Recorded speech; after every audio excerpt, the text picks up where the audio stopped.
আসসালামু আলাইকুম দর্শক, শুরুতেই একটি প্রশ্ন রেখে আলোচনা যেতে চাই, তা হচ্ছে আন্তর্জাতিক গণমাধ্যম নিউ ইয়র্ক টাইমস বাংলাদেশের চরমপন্থী গোষ্ঠীর উত্থানের একটি সুযোগ তৈরি হয়েছে সে সংক্রান্ত প্রতিবেদনের বিরুদ্ধে প্রধান উপদেষ্টা প্রেস উইং যে বক্তব্য দিয়েছে তা আসলে কতটা যৌক্তিক, কতটা হাস্যকর অথবা কতটা অন্তঃসার শূন্য। এবং এটুকু জানিয়ে রাখি, বাংলাদেশে মৌলবাদী গোষ্ঠীর যে আস্ফালন, চরমপন্থী গোষ্ঠীর উত্থানের যে একটি রমরমা অবস্থা তা নিয়ে কিন্তু এই প্রথম কোনো আন্তর্জাতিক গণমাধ্যমে রিপোর্ট প্রকাশিত হলো তা নয়। এর আগে আরও অনেক ধরনের আন্তর্জাতিক গণমাধ্যমে এরকম একাধিক রিপোর্ট প্রকাশিত হয়েছে। যেমন ৫ আগস্ট রাজনৈতিক পট পরিবর্তনের পর ১.৫ মাসের মাথায় এসে ২৪শে সেপ্টেম্বর ২০২৪ ওয়ার্ল্ড ওয়াইড একটি প্রেস্টিজিয়াস সংবাদ মাধ্যম ব্লুমবার্গ, তাতে যে রিপোর্টটি প্রকাশিত হয়েছিল তার শিরোনাম ছিল chaos in Bangladesh opens door to Islamist extremist. তো আবার প্রধান উপদেষ্টা প্রেস উইং যে বক্তব্য দিয়েছে আর তথ্য উপদেষ্টা যে বক্তব্য দিয়েছেন সেটিও পরস্পর বিরোধী বলতে গেলে অনেকটা। প্রেস উইং এর বিবৃতিতে বলা হয়েছে যে বাছাইকৃত কিছু ঘটনা তুলে ধরে নিউ ইয়র্ক টাইমসের প্রতিবেদনে ভ্রান্ত ধারণা ছড়ানোর একটি চেষ্টা করা হয়েছে। আর তথ্য উপদেষ্টা এই প্রতিবেদনটা গ্রহণ করেছে বিধায় তিনি এ ধরনের মন্তব্য করেছেন, তা হচ্ছে বাংলাদেশে চরমপন্থার সুযোগ তৈরি হয়েছে। নিউ ইয়র্ক টাইমসের এই প্রতিবেদন অনুযায়ী এই সুযোগ কাউকে নিতে দেওয়া হবে না। আমরা চেষ্টা করব বাংলাদেশে কোনো রাজনৈতিক বা ধর্মীয় উগ্রপন্থা যেন মাথা চাড়া দিতে না পারে। তার মানে কি হলো, তিনি বিষয়টা অনেকখানি স্বীকার করে নিয়ে বলছেন যে এই ধরনের সম্ভাবনা রেজিস্ট করা হবে। তা পারুক আর না পারুক, অন্তত বলেছেন তো। যা হোক, এখন নিউ ইয়র্ক টাইমস যেই কয়েকটি ঘটনা এই প্রতিবেদনে তুলে ধরেছে তার বাইরে আমরা যদি বলি, জেল ভেঙে যে কথিত ইসলামী টেররিস্টরা পালিয়ে গেল তাদের কয়জনকে আটক করা হয়েছে, জঙ্গিবাদের সঙ্গে সংশ্লিষ্টতার অভিযোগে যারা আটক ছিলেন আওয়ামী সরকারের সময় তাদের বেশ কিছু কথিত জঙ্গিকে কেন জামিন দেওয়া হলো, কেন শতাধিক মাজার ভাঙা হলো, কেন সংবিধান থেকে ধর্ম নিরপেক্ষতা বাদ দেওয়া হলো, কেন হিজবুত তাহরির যে মিছিল রাজধানী শহরে অনুষ্ঠানের যে একটা জাঁকজমক আয়োজন আগে থেকেই এটি কেন রেজিস্ট করা হলো না, সে বিষয়টিও বিভিন্ন আন্তর্জাতিক গণমাধ্যমে এসেছে। লালন মেলার মতন সাংস্কৃতিক অনুষ্ঠানের উপরে হামলা কেন, বিভিন্ন জায়গায় সাংস্কৃতিক অনুষ্ঠান বন্ধ করতে বাধ্য হতে হয়েছে কেন, বিজয় দিবস অনুষ্ঠানে কিংবা অন্য অনেক দিবসে কেন্দ্র করে, মঙ্গল শোভাযাত্রা যেটি ইউনেস্কোর বিশ্ব সাংস্কৃতিক ঐতিহ্যের অংশ, সেই মঙ্গল শোভাযাত্রার নাম কেন পরিবর্তনের চেষ্টা করা হয়, আর নারীদের বিভিন্ন ক্ষেত্রে বাধাগ্রস্ত হওয়ার যে নানান ধরনের সংবাদ আমাদের সামনে উপস্থাপিত হচ্ছে কেন, এবং সবচেয়ে বড় কথা হচ্ছে মুক্তিযুদ্ধের স্পিরিটকে ধ্বংস করে দিয়ে কেন ২৪-এর চেতনাকে সবার উপরে তুলে ধরার একটা প্রাণান্তকর চেষ্টা। ২৪-এর চেতনার মধ্য দিয়েই তো উগ্র মৌলবাদিত্ব বলি, চরমপন্থী গোষ্ঠী বলি কিংবা সাম্প্রদায়িক গোষ্ঠীর বিরুদ্ধে যে একটি তুমুল আদর্শ, সেটি তো সব মুক্তিযুদ্ধের চেতনার মধ্যেই নিহিত ছিল।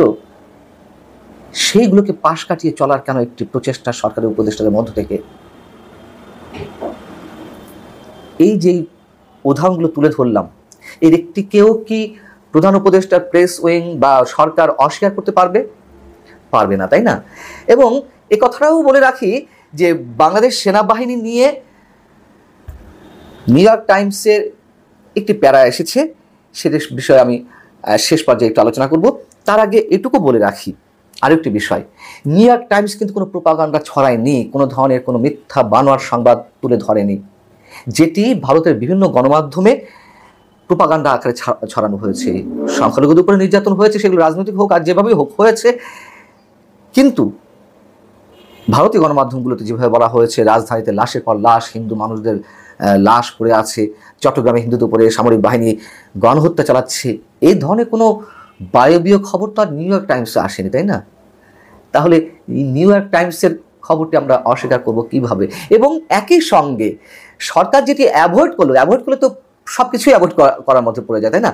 নিউ ইয়র্ক টাইমসের প্রতিবেদনে কিন্তু আওয়ামী সরকারের সময়ে যে মৌলবাদী গোষ্ঠীর সঙ্গে একটি আপোষমূলক রাজনৈতিক ব্যবস্থা গড়ে তোলার চেষ্টা করা হয়েছিল সেটিও এখানে উঠে এসেছে।